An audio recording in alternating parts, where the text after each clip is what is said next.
Mill Circ Garage. And you are not seeing things. That is a Smith Wesson emblem on a shotgun. You're damn right. What we have here before your very eyes is a Smith & Wesson Model 916A. Now, just about the only thing these had going for them is their uniqueness.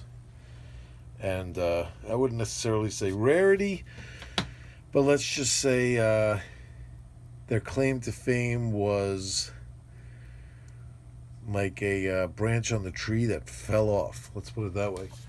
So what's the story with Smith & Wesson shotguns? They took a foray into the shotgun world in about 1972. And they were out of the shotgun world in about 1982. So for just 10 years they dabbled. And this was the beginning of that dabblement. So what they did was, there was this company called Noble. They made a few shotguns. They imported some side-by-sides. And they really made like bargain basement kind of shotguns, the kind of things that you'd buy at Woolworths, you know. And they were around from 1953 on, and just gradually towards the 70s, their quality started to really fall off, and they were just about a dead company, let's say. And when Smith & Wesson decided to go into the shotgun field to, probably in their head they were thinking, we supply so many things to law enforcement, revolvers, handcuffs, all kinds of stuff. They were like, maybe we could supply shotguns also, so because it was kind of like a utilitarian brand. As we take a look at this thing, it just kind of screams in the lock of a police dashboard. You know what I mean? It's a 3-inch chamber. Very utilitarian looking. This weird, this is like die cast, the trigger group. Odd. Not the greatest quality, but if a department had to buy up a whole bunch of shotguns, Smith & Wesson could probably, forward these things to them pretty cheaply, make nice contracts. So, Smith & Wesson probably looked at it like, if we buy up a company that's, having issues producing a cheap shotgun, and we turn it around and, take over and make them doable. That was their idea. But I don't think things improved much from where they were at when Noble had them. Smith & Wesson Model 916A. Springfield, Massachusetts, made in USA. Noble was a Massachusetts company as well. This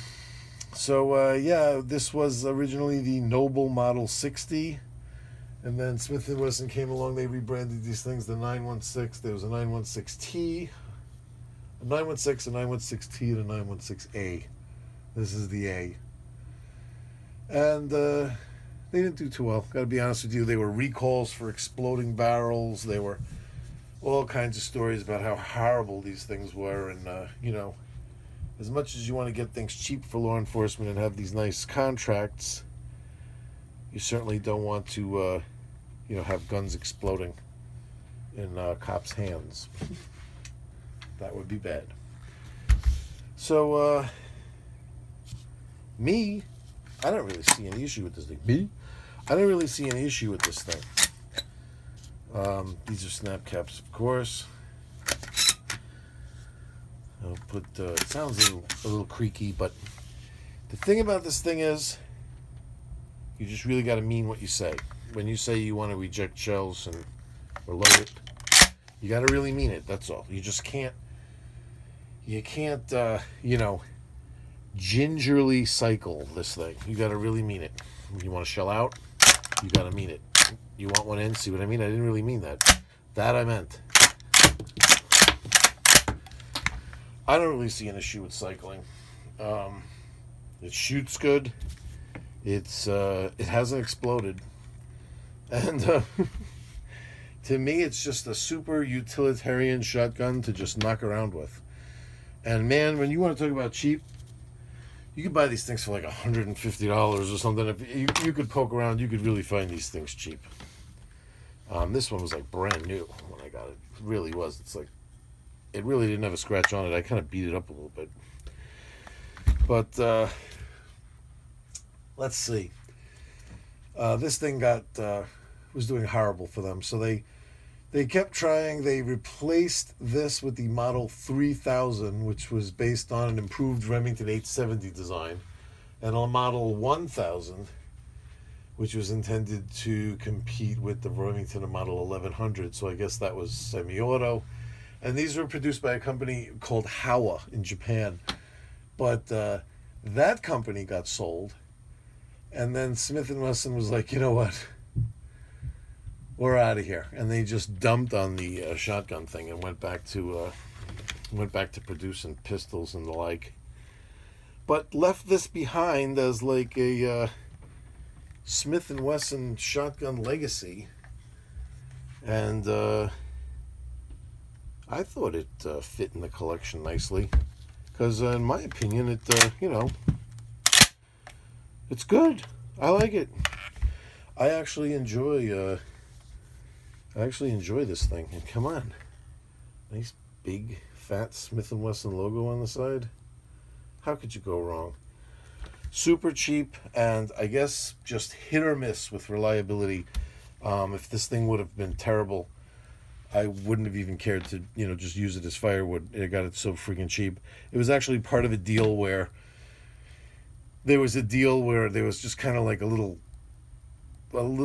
tidbit hanging off the end where the deal wasn't fully complete, and I just looked at the guy's table and I was like, well, just throw in that one. You know what I mean? Because it was just so cheap that it just made up for like a $70 difference in the price of something like that.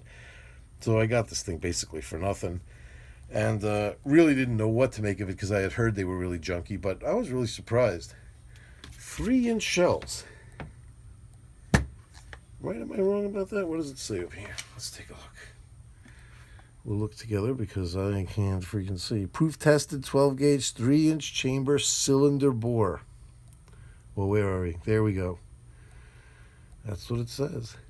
Look, nice sight. Nothing wrong with that sight. Cylinder bore too.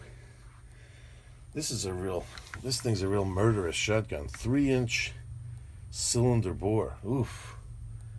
You're blowing some huge holes in things that are really close to you. That's exactly what you want out of a cop shotgun. Well, listen, I'll tell you.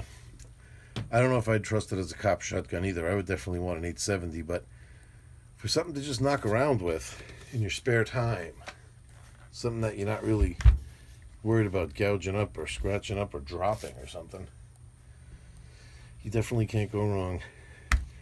So that's it. Smith & Wesson. Model 916A. And to be talking about a Smith & Wesson and it's a shotgun, that is odd. I bet you there's a lot of people that don't even think one exists. But I can't really date this thing. I can only go like 72 to 78. That's when they produced these things. 72 to 78, and I can't find anything that could turn this serial number into a date. So I think Smith & Wesson right from the very beginning was just wincing and just hoping that one wouldn't explode on someone and blow their head off or something. So they just wanted as little documentation as possible. And we will be back real soon with something else crazy. Just wanted to break it up a little bit with something odd. Got to keep you guys on your toes. Have a good weekend, and I'll see you all later.